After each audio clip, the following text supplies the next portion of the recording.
The belief in an afterlife. Muslims believe that this life we live in is only the first chapter of a whole play of 3 chapters.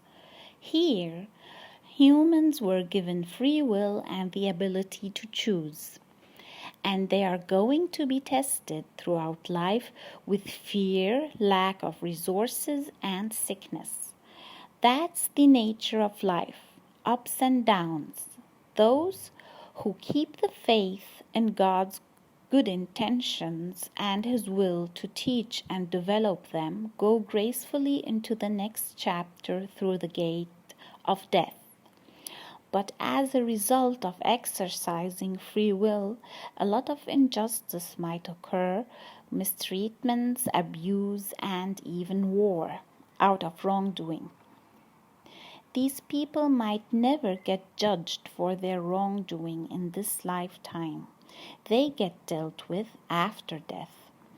Others paid their dues, so they proceed into the next level light and unburdened.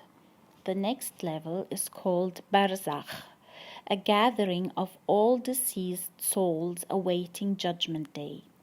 When that day finally arrives, victims of misfortunes are repaid for their suffering.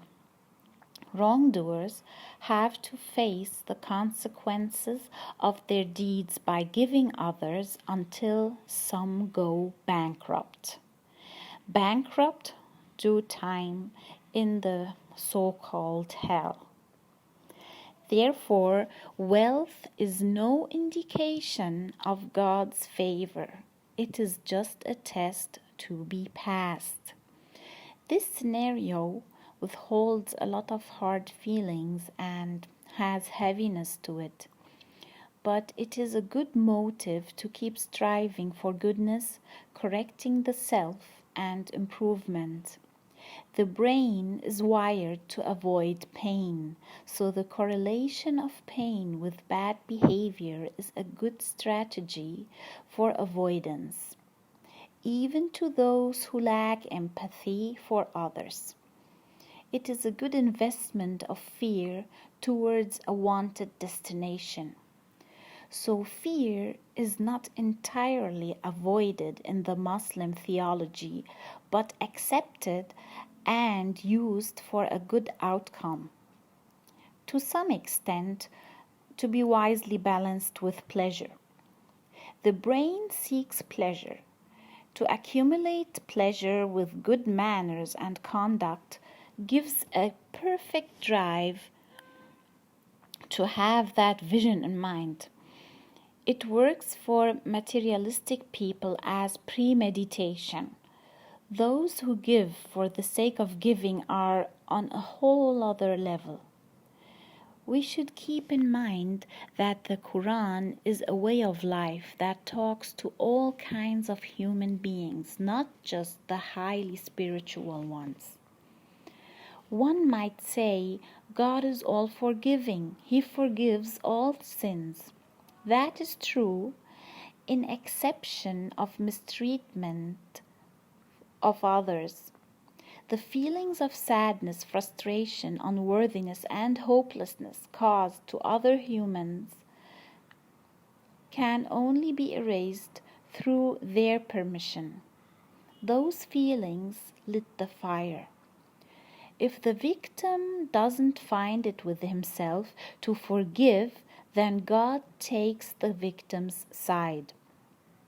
Justice is a manner Allah withholds and displays.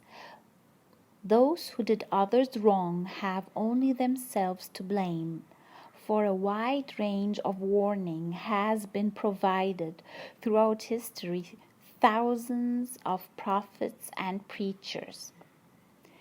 This might seem like a good self-soothing story, but believing in the unseen as told in the Quran is part of the Islamic faith.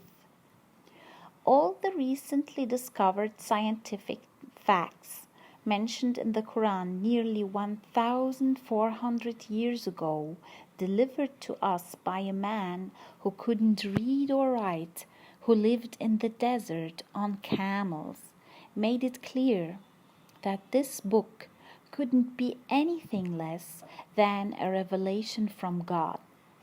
Scientific facts like the human embryo, the barriers between seas, the role of mountains in fastening the earth crust, the drifting of continents, the escalation of night and day, the crack on the backside of the moon, the origin of iron from outer space, the mentioning of other planets, the mentioning of the rose star and the knocking star in space, the Big Bang theory.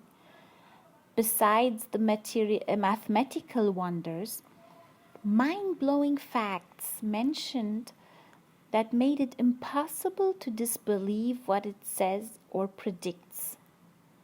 It has been dictated from the Prophet, documented right away, preserved and inherited generation after generation unchanged.